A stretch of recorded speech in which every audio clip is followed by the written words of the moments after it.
I've never told this story publicly, not because I'm scared someone won't believe me, though most people probably won't. I've kept quiet because I still don't fully understand what happened, and part of me thinks maybe I wasn't supposed to survive it. This took place 2 years ago, late November. I was driving from Phoenix to El Paso after visiting my parents for Thanksgiving.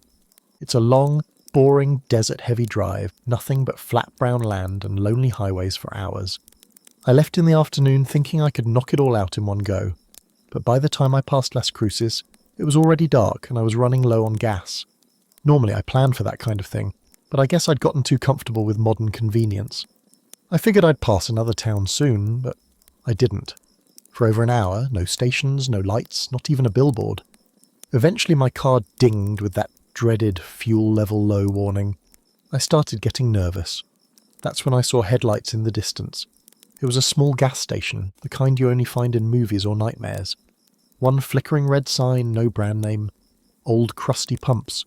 Desert sand piled up against the walls. But at that point, I didn't care. I pulled in, heart pounding. There was a single attendant inside the station, a man who looked like he hadn't blinked since the 90s. I walked in, asked if the pump still worked. He gave me a slow nod like he was underwater or something.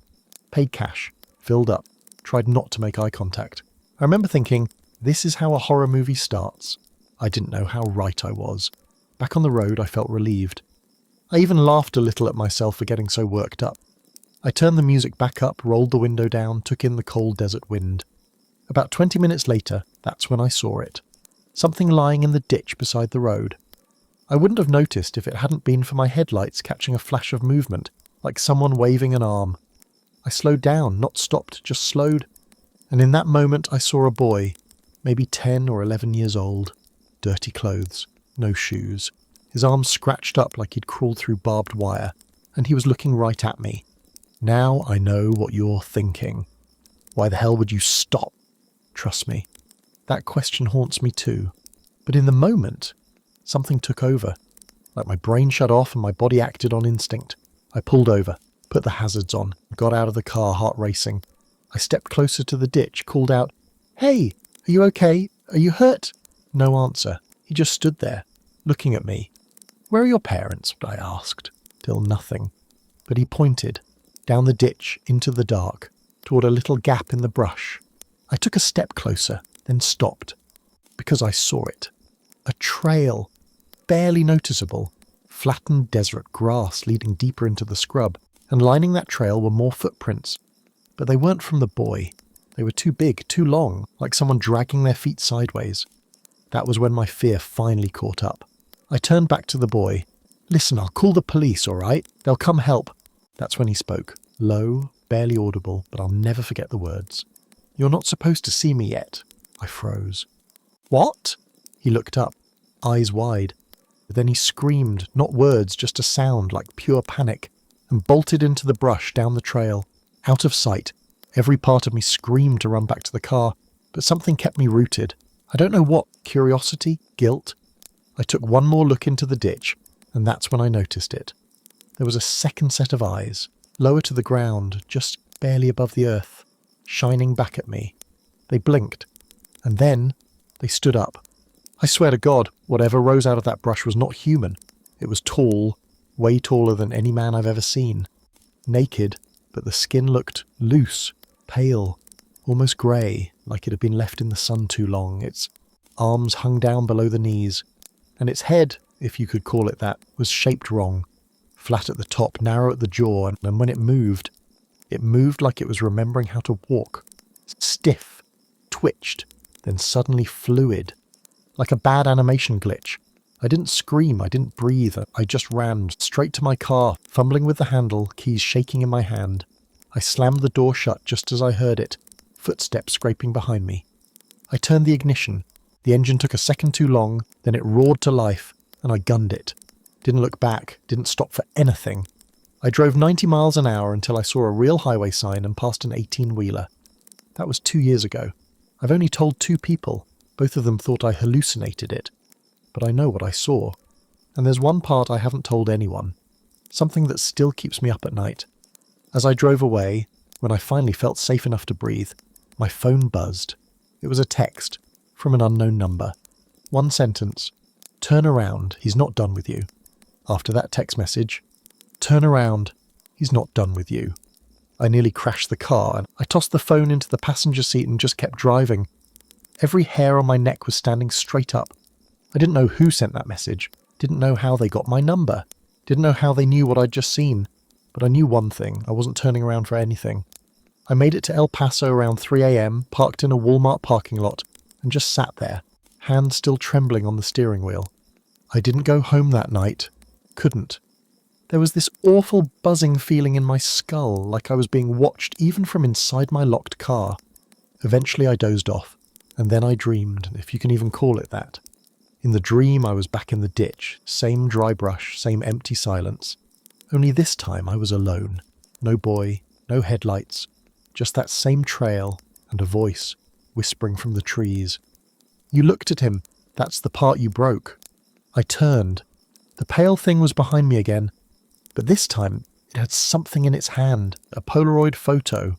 It held it up, and in the picture was me, lying face down in the ditch, eyes open, mouth filled with dirt. I woke up gasping for air, full-on panic attack. My throat was dry, my clothes were damp with sweat, and my phone, sitting on the dashboard, had another text.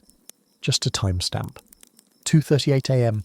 That was exactly when I woke up, and nothing else, no words, but something about it felt intentional, like it was keeping track, like it was recording something. That was when I realised this thing, whatever it was, hadn't followed me. It had already been here. The days that followed were a blur. Every night I had the same dream, always that same ditch, always that photo. Sometimes I was already in it. Other times I was watching someone else crawl into the ditch, a woman, a kid, a man in a suit, and every time the pale thing would whisper something different. The more you remember, the more it finds you. Stop looking for what was never lost. This road is inside you now. By the 5th night, I stopped sleeping altogether. I went to a therapist, didn't tell her everything, just that I'd seen something awful during a road trip and couldn't get it out of my head. She gave me that calm nod, prescribed meds, breathing exercises, but at the end of our second session she said something that made my blood run cold. Do you think maybe this boy is really just a part of you? I never mentioned a boy, not once. I walked out and never went back. Then things escalated. One night I got a call from my sister around 1 a.m. She sounded shaken. She said someone had been standing outside her house for over 30 minutes. Not moving, just standing at the edge of her driveway. Tall, too tall. I asked if she called the cops. She said she was about to, but when she looked again, he was gone, just vanished. And then she asked me something I'll never forget. Did you tell anyone about that kid in the ditch? I hadn't told her anything, not a word. That night I drove straight to her place. Didn't sleep again. Sat in her living room with a baseball bat in my lap, staring out the window. Around 4 a.m, something knocked on the glass. 3 soft taps. Tap, tap, tap. I jumped up, ran to the window, but there was nothing there, except a set of footprints in the dirt outside. Bare, long, like something with bones too thin to support its body had walked there. After that, I did what anyone desperate would do. I started researching. Not just Google. I went deep. Old forums, abandoned threads, creepy onion sites that haven't been updated in years. And buried in one of them, I found a post. Sightings near ditches, SBUS. It had 2 blurry photos and a description. The photo looked exactly like what I saw that night. The description said, "They appear as boys first, dirty, silent, but they're not children, they're decoys. The tall one follows behind. Do not look it in the eyes. Do not take photos. If you stop at a ditch and see them, drive. Do not engage." I sat there staring at the screen, heart pounding, because beneath the post someone had replied just one word. Too late. After that, the text stopped. The dreams too. And I thought, maybe I broke the cycle. Maybe it moved on to someone else. But last week, I got a letter in the mail. No return address. Inside was a single Polaroid. It was me! Sitting in my car, taking the photo, was something behind the glass. Its reflection caught just enough to show the shape, the arm, and the flat top of the head. On the back of the photo, one sentence. This road never ends, just bends. So yeah, that's why I don't take road trips anymore, and why I never pull over for anything I see in a ditch. Not for a broken down car, not for a crying kid, Not even for a dying man, because once you stop, it knows your name. You ever get that weird, primal instinct, like your body just knows something's wrong before your brain can catch up? This story, it's exactly that. And if I had listened to my gut even once that night, I think I would have saved myself from months of therapy and maybe worse. This happened last August. Me and my friend Leo were driving cross-country from Portland to Chicago. We'd been planning it for months. Road snacks, music playlists, Airbnb stops along the way. It was supposed to be our last big summer adventure before Leo started grad school. The trip started off great. First couple days were nothing but open skies and late-night diner food. We were somewhere deep in Idaho when we hit a stretch of road that honestly looked like it hadn't been repaved since the 90s. Just fields, highway, and this oppressive silence that sat in your chest. We'd been driving for almost 6 hours straight and I was nodding off in the passenger seat. Leo suggested we stop for gas and stretch our legs. That's when we saw the sign. Rest stop, mile 238, 2 miles ahead. Nothing weird about that, right? Except the sign was old. Rust streaked down the corners. Half the letters were faded. But we were running low on gas and it was either this or gamble another 50 miles. So yeah, we pulled off. Let me paint you a picture. No lights, no vending machines, no other cars, just a single flickering street lamp buzzing above a patchy concrete lot, a half-dead tree and one of those weird concrete restroom buildings with the gender symbols painted on the doors. Not even words. It felt like a place that had been left behind. Leo parked the car and stepped out to light a smoke. I stayed inside, watching him in the mirror, that feeling of unease crawling up the back of my neck like static. "Yo," I called out. "This place gives me the creeps, man. Let's just go." Leo laughed. "Come on. 5 minutes. I'm just going to piss and we'll bounce." He headed into the restroom while I sat there, idly scrolling on my phone. No signal, of course. After about 5 minutes, I started getting annoyed. I texted him. "You fall in?" No response. I waited a couple more minutes, then finally got out of the car. The air smelled weird, metallic, like wet iron. And it was silent, like tuition. No wind, no crickets, just the buzz of that streetlight. "Leo?" I called out. No answer. I walked to the building. The men's restroom door was propped open slightly.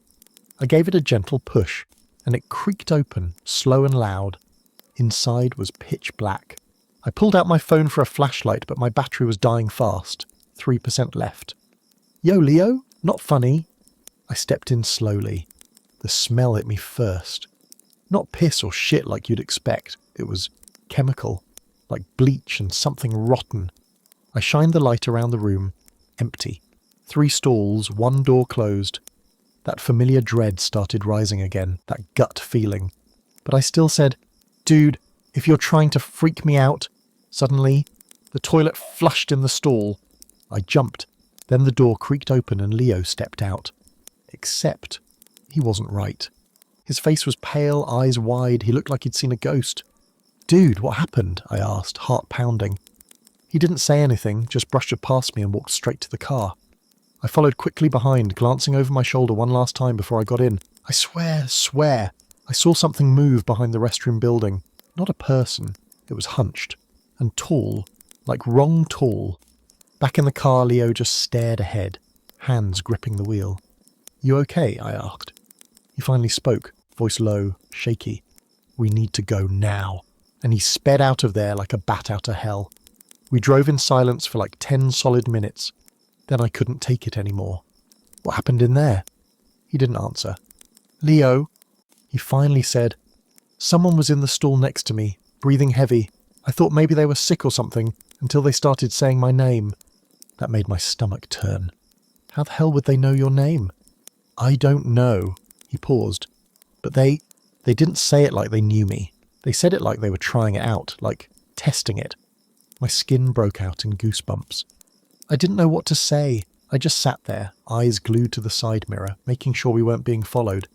The rest of the night was tense. We drove until we found a real gas station. Bright, people around, cameras, and just sat there in silence for a long time. Neither of us slept that night, and Leo refused to talk about what else happened in the restroom. But something had gotten to him. That much was clear, and honestly, that was only the beginning. So we leave the rest stop, Leo still white as a sheet, barely saying a word, and we end up crashing at a motel around 2:30 a.m.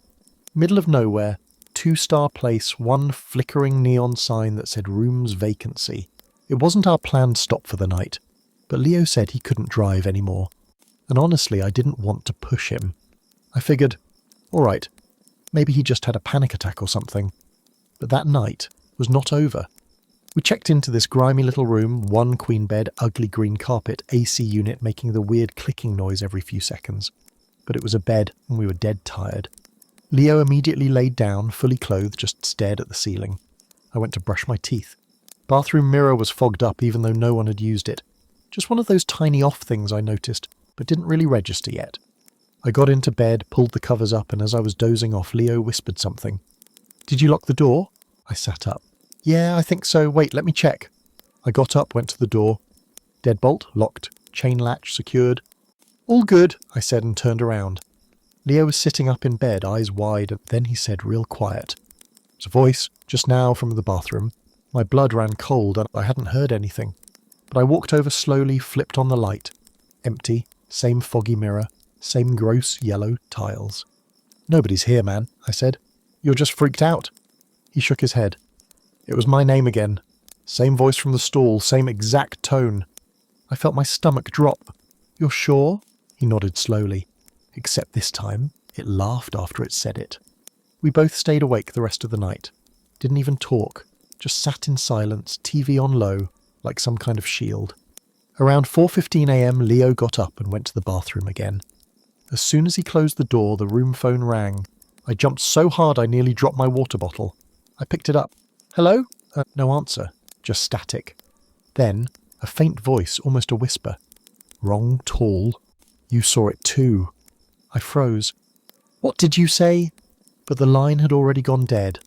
I stood there for a second, just breathing hard, hand shaking. Then Leo opened the bathroom door. "You say something?" he asked. I told him what happened. He didn't even blink, just nodded and said, "I think we brought something with us." We left that motel before sunrise. Didn't even check out. Just got in the car and took off. The next stretch of highway felt off. Every few miles, we'd pass a road sign for towns that didn't exist on Google Maps.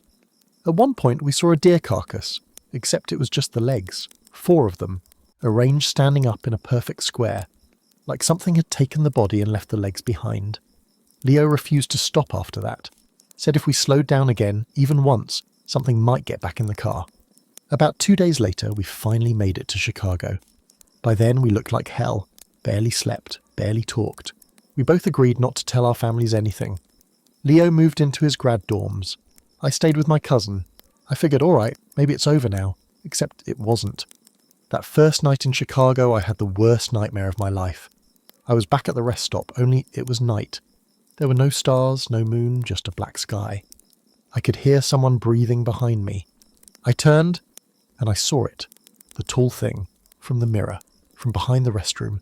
It had no face, just stretched wet skin where the features should have been. Its arms were too long, and in its hand it held Leo's phone.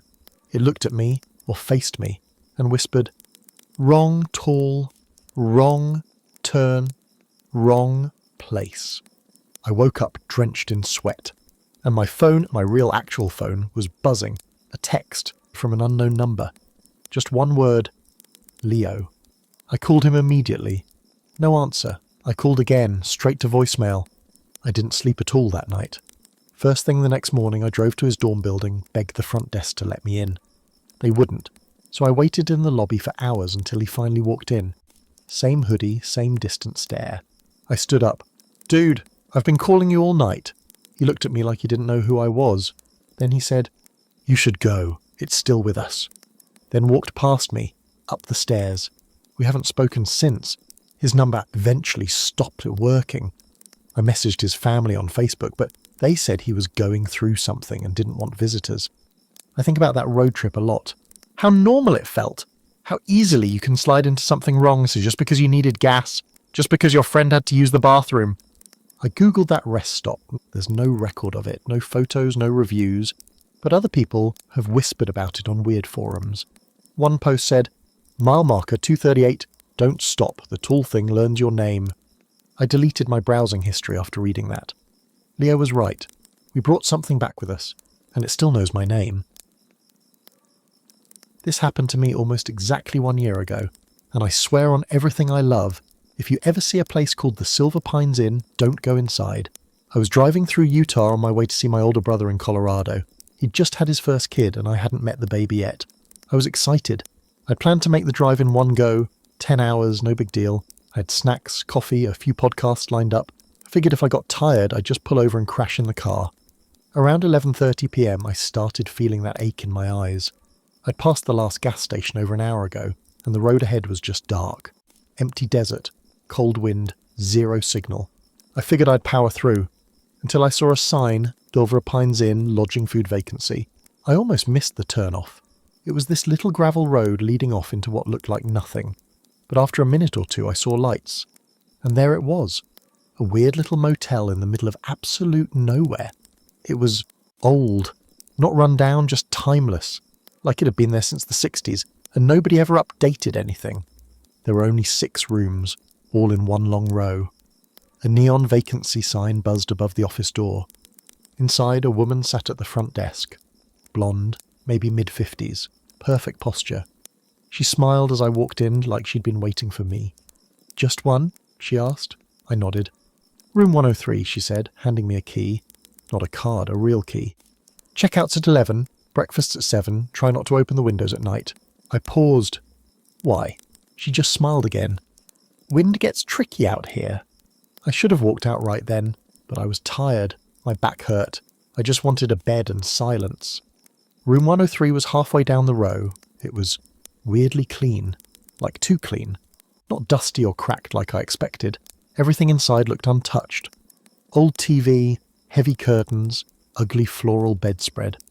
I dropped my bag, kicked off my shoes and collapsed on the bed. Didn't even check the time, just knocked out. I woke up at 3:08 a.m, not because of a noise, but because I felt wrong. Like something was in the room with me. I sat up slowly. It was pitch black, except for the blinking red LED from the alarm clock on the nightstand. And then I saw it. The curtain was moving, just barely, like something was breathing behind it. At first I thought, maybe the wind, but the windows were closed. Then the curtain twitched. Not like a breeze, but like someone brushed it from the other side. I didn't move, didn't even blink, just stared at it. And then something tapped the glass. Tap, tap. I flinched so hard I nearly fell off the bed. I whispered, "Who's there?" But it came out dry and weak and no answer. I grabbed my phone. Dead. Even though it was fully charged when I got there. Then came another tap. Tap, tap, tap. But softer this time, like a knuckle dragging across the pane. I finally stood up, every hair on my body standing straight. I walked to the window slowly, pulled the curtain just an inch to the side. Nothing. Just the parking lot. Empty. Still. My car, the night manager's office, and room 105. The lights in 105 were on, but there was no car in front of that room, and as I watched, the curtain in that room moved too. Something was wrong with this place. Deeply wrong. I threw on my jacket, grabbed my keys, and walked out, planning to leave right then, except when I stepped outside, everything felt off. The air smelled like metal, and the stars, the entire sky, looked stretched. Like someone had pulled the universe too tight. And all 6 room windows? Their curtains were moving. All of them. No wind, no breeze, just synchronized, gentle movement. Like every room was breathing at once. I ran to my car, unlocked it, got in, put the key in the ignition, click, nothing, tried again, click, battery dead. I swear it was fine when I parked. I looked up at the office. The neon sign was still on. The lights were on. So I got out, heart racing, and went back to the front desk. The door was unlocked. The office was empty. No woman, no computer, just a single guest book on the counter. I flipped it open. It was full of names, dozens, maybe 100, all in the same handwriting, 1 name per page. I flipped to the last page and saw my name, already written there. Time of check-in, 11:47 p.m. Time of checkout, blank. That's when I heard it. A whisper right behind me. "Room 103 isn't done with you." That whisper. "Room 103 isn't done with you." It sounded close, like it had been spoken into my ear. I spun around. No one there. The door to the office was still open. Desert wind blowing through. Empty parking lot. Empty night. But something felt different now, like reality had slipped just a few inches off its track. I backed away from the desk, key still in my hand. I was done. I didn't care if my car was dead. I was walking, sleeping in the dirt, hitchhiking, anything. I stepped outside, started walking back toward the lot, and stopped dead. Room 103's door was wide open. I know I locked it. I double-checked it before I left. But now it stood open like it had been waiting. Lights on, that weird floral bedspread still neat. And on the bed, there was a Polaroid. I walked forward, slow, every cell in my body screaming no, but my feet kept moving. I picked up the photo. It was a picture of me, lying in the bed, same clothes, same posture as when I passed out earlier, except my eyes were open in the photo, and I was staring at the ceiling with a look of complete terror. I dropped it, turned to leave, and that's when I saw the curtain in room 105. It was open now, and standing in the window was me. But not me.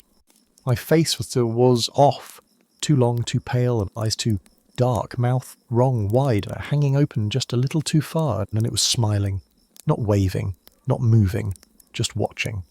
I backed away from the door of room 103, but the light inside flickered, and I heard it again. Checkout's at 11. Only this time, it wasn't the woman's voice. It was mine. I ran, no plan, just full panic. I made it to the road, that same gravel path I came in on. But something was wrong with it now. It didn't curve the way I remembered. It just kept going straight into the dark. I followed it anyway. 15 minutes, 30, an hour, no end, no road signs, no highway, just empty black desert. And then, suddenly, I was back, standing in front of the motel like I'd never left. Only now, there were no lights on, the neon vacancy sign was dark, and the entire row of rooms looked abandoned. Boarded up windows, doors rotted through. No cars, no office, no sound, just a different version of the same place. Like I'd walked into a reflection of it. I stumbled back toward room 103, still had the key in my hand. I don't know why, I just used it. The door creaked open and inside was me, lying on the bed, still, like I'd never gotten up. Except the skin was grey, dried, and I knew it wasn't a body anymore, just an echo, like the motel had made a copy of me, and I was still just another name in the book. That's when I started screaming, not from pain, not from fear, but because I suddenly remembered something I'd forgotten. I'd been here before, years ago, a road trip with friends, when I was 17, car trouble, middle of the night, pulled into some weird motel with a neon sign. It was called Silver Pines. I'd laughed at the name. I even made fun of the "try not to open the windows" line the woman at the desk gave us. But I forgot, completely, until I saw that body on the bed, until I saw myself, until I realised maybe you never really leave the Silver Pines. Maybe you just forget, and maybe that's the point. I ran. Again, back to the road, and this time, somehow, it was different.